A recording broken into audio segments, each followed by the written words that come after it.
राहुल गांधी ये कह रहे हैं कि इस सरकार को समझ में नहीं आता कि चीन से थ्रेट कितना है, खतरा कितना है। वो कह रहे हैं विदेश मंत्री से मैंने बात की, विदेश मंत्री को पता ही नहीं कि कितना बड़ा खतरा है। राहुल गांधी की विदेश नीति की समझदारी तो इतनी बड़ी है कि वो तो उनको ऑक्सफोर्ड केम्ब्रिज में पढ़ाना चाहिए। क्या अब इस तरह की हल्की बातों को मैं क्या जवाब दूं?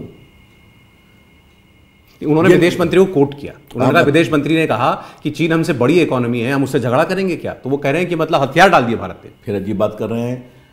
उन्होंने इकोनॉमी कहा कि आप राहुल गांधी की तरह बेबुनियाद बकवास नहीं करते, लेकिन आपने पूछा तो जवाब सुन लीजिए। गलवान में क्या हुआ था, जवाब दिया गया कि नहीं? डोकलाम में क्या हुआ था, जवाब दिया गया कि नहीं?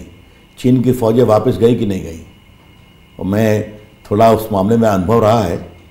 आज एप्पल की फैक्ट्रियां 14 चाइना से उठ कर हिंदुस्तान आई कि नहीं आई?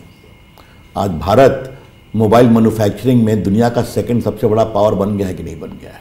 नहीं, राहुल गांधी ने एक जो बहुत गंभीर आरोप लगाया, मैं उस पर जरूर जानना चाहता हूं आपकी राय, क्योंकि आप सरकार में मंत्री रहे। उन्होंने कहा सरकार जासूसी कराती है। ये सरकार विदेश से ऐसा सॉफ्टवेयर लेकर के आई, पेगासस, वो खरीदा, वो हमारे फोन में डाला, मेरी बातें सुनी। उन्होंने कहा मुझे इंटेलिजेंस के लोगों ने बोला कि संभल के बोला कीजिए, आपकी बातें हम लोग ही सुन रहे हैं। और ये उन्होंने इंग्लैंड में बोला था। ये बताइए कि पेगासस में इनके लोग सुप्रीम कोर्ट गए थे ना, सुप्रीम कोर्ट ने क्या कहा था कि जिन नेताओं को अपने फ़ोन पर शक है वो सबमिट कर दें सुप्रीम कोर्ट की अपॉइंटेड कमेटी को, उनके पूरे फ़ोन की जांच कराई जाएगी कि पेगासस लगा है कि नहीं लगा है। राहुल गांधी अपने फ़ोन को देने की हिम्मत क्यों नहीं कर सके? सौरभ बाबू, मैं रिपीट कर रहा हूं, उनकी हिम्मत क्यों नहीं हो पाई?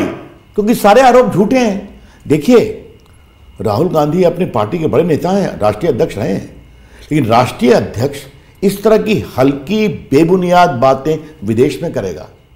और सबसे बड़ी आपत्ति की बात उन्होंने कहा, जिसको लेकर मैंने उनका प्रतिवाद भी किया था अपने प्रेस कॉन्फ्रेंस में, कि हम अमेरिका और यूरोप से आग्रह करेंगे कि भारत में लोकतंत्र की गिरावट पर संज्ञान लें।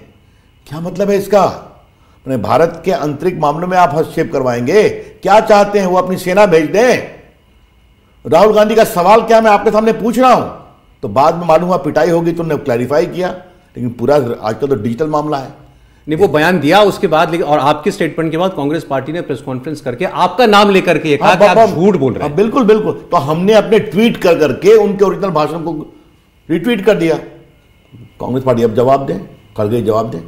क्या जिस पार्टी ने देश में 50 साल से अधिक राज किया है, उसके सबसे बड़े नेता ये कह सकते हैं कि अमेरिका को और यूरोप को भारत के लोकतंत्र के डिक्लाइन पर नोटिस देना चाहिए?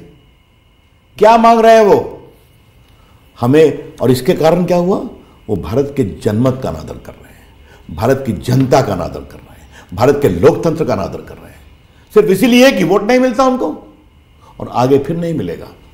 इस लक्षण से तो 24 में उनकी पार्टी की और पिटाई होने वाली है। आप नोट कर लीजिए आज की तारीख। देखिए, 24 के लिए तो तैयारी कांग्रेस पार्टी की बहुत बढ़ गई है। उनकी पार्टी के सारे नेता समेत मल्लिकार्जुन खड़गे कह रहे हैं कि एक अलायंस बनेगा बहुत बड़ा, जिसके बीच में न्यूक्लियस होगी कांग्रेस पार्टी, उसके बिना कोई अलायंस बन नहीं सकता, और हम बना करके रहेंगे, सब लोगों को जोड़ेंगे, मोदी को हराएंगे। बहुत अच्छा कहा आपने।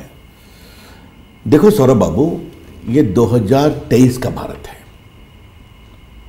96, 97, 98 और 2004 का भारत नहीं है। आज का भारत भविष्य की ओर आशाभरी निगाहों से देखता है। वो एक स्टेबल गवर्नमेंट चाहता है, और भारत का आम नागरिक इस बात को जानता है कि जब हमने नरेंद्र मोदी ऐसे बहादुर नेता को स्टेबल मेजॉरिटी दिया तो बालाकोट हुआ, तो उरी का कांड हुआ कि पाकिस्तान ठंडा होकर जवाब नहीं देता है, तब डोकलाम में जवाब दिया गया, तब भारत दुनिया की 5वीं बड़ी इकोनॉमी बन गया है। उन्होंने देवेगौड़ा को भी देखा है, गुजराल को भी देखा है, और एक शक्ति विहीन मनमोहन सिंह को भी देखा है। समझे आप? और जिसमें क्या था, तब सरकार गिरेगी पता नहीं है। वीपी सिंह कितना? 11 महीना। चंद्रशेखर जी कितना? 4 महीना। देवेगौड़ा कितना? 8 महीना। गुजराल साहब लगभग 9.5 महीना। अब देश उससे आगे निकल गया है। इंडिया टीवी हर वक्त हर जगह डाउनलोड करने के लिए सर्च करें India TV news Google play store या ऐप स्टोर पर।